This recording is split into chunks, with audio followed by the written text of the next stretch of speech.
नमस्कार, आप देख रहे हैं धाह न्यूज और मैं हूं अभिषेक मिश्रा। देखिए, केंद्रीय मंत्री पशुपति पारस को लेकर खबर है, राष्ट्रीय लोक जनशक्ति पार्टी को लेकर खबर है। पशुपति पारस आज नई दिल्ली से पटना लैंड कर रहे हैं और जाहिर तौर पर यह कोई महत्वपूर्ण खबर नहीं है कि नई दिल्ली से वो पटना लैंड कर रहे हैं। महत्वपूर्ण खबर यह है कि कल पशुपति पारस एक प्रेस कॉन्फ्रेंस करने वाले हैं और प्रेस कॉन्फ्रेंस में वो कई सस्पेंस को खत्म कर सकते हैं। कई तरह की चर्चा हो रही है और उस चर्चा को पशुपति पारस विराम देना चाहते हैं, जो पार्टी सूत्रों के हवाले से हमारे पास खबर है।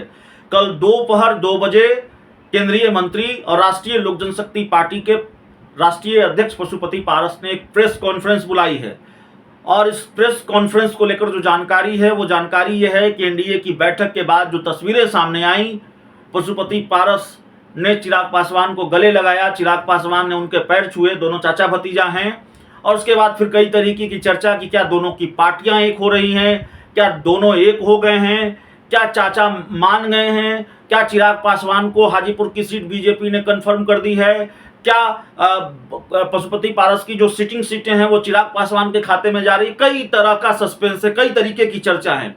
पशुपति पारस इन सारी चर्चाओं को विराम देना चाहते हैं। पशुपति पारस इन सारे कयासों को खत्म करना चाहते हैं। हालांकि बहुत सारी बातें उन्होंने कही हैं। कल एक टीवी इंटरव्यू के दौरान उन्होंने ये कहा है, जिसकी जानकारी हमने आपको दी है।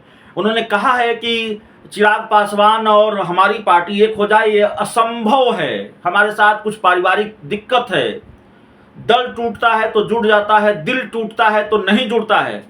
और पशुपति पारस ने हमारे साथ ही इंटरव्यू में ये कहा 3-4 दिन पहले कि केंद्रीय गृह राज्य मंत्री नित्यानंद राय उनके घर पर आए थे। उन्होंने उनसे कहा कि आप और भतीजा एक हो जाइए, चाचा भतीजा एक हो जाइए। मैंने उनको भी मना कर दिया, यह संभव नहीं है।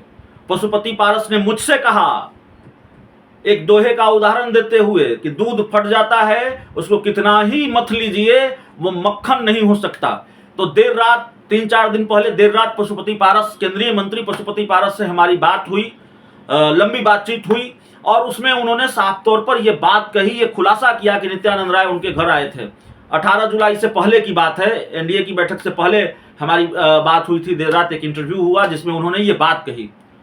तो उन्होंने साफ कर दिया है और एनडीए की बैठक के बाद जो चर्चा हो रही है, कई तरह के कयास लगाए जा रहे हैं, उन चर्चा को भी उन्होंने विराम दे दिया है। लेकिन कल प्रेस कॉन्फ्रेंस में माना जा रहा है कि विस्तार से वो अपनी बात रख सकते हैं।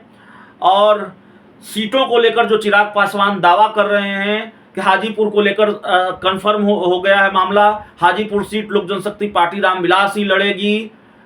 और कई सीटों को लेकर चिराग पासवान दावा कर रहे हैं कि 6 सीटें, और फिर जो सांसद हमारे साथ हैं, माफ कीजिएगा, जो सीटें 2019 में लोजपा लड़ी थी वही सीटें चाहिए।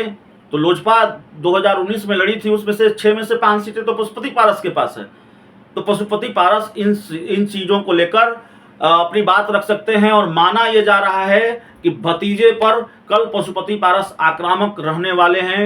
भतीजे पर पशुपति पारस वैसे आक्रामक तो पिछले कई दिनों से हैं, लेकिन एनडीए की बैठक के बाद ये पहला मौका होगा जब चाचा भतीजा दोनों एनडीए में हैं और चाचा प्रेस कॉन्फ्रेंस करके चिराग पासवान पर हमला बोलेंगे। अगर हमला बोलेंगे तो, जो कि जानकारी है कि कल पशुपति पारस चिराग पासवान पर बिल्कुल हमलावर रहने वाले हैं। बहुत बहुत धन्यवाद।